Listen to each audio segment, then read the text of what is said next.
This is Visit Pro 3 channel. In today's video, I will show you how to see who you have blocked on Facebook. Before you get started, don't forget to subscribe and turn on the notification to keep you updated about this channel. So let's go. It's not uncommon to block someone on Facebook. Maybe you had an argument with a friend or you just don't want that person to be able uh, contact you anymore. But what happens if you accidentally block someone or perhaps you're curious about who you have blocked in the past? In this video, I will show you how to check who you have blocked on your Facebook. It's so simple.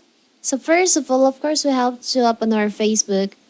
Now you can just go to your settings by tap on the up right corner, three lines over here.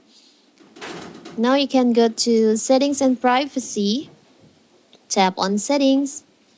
You can just scroll down. There is an option blocking, you just tap on that. And now here's all the account people that you have blocked on your Facebook. It's so simple, right? So that is how to see who have you blocked uh, on Facebook. Don't forget to like and subscribe and turn on the notification to keep you updated about this channel. Thank you and see you!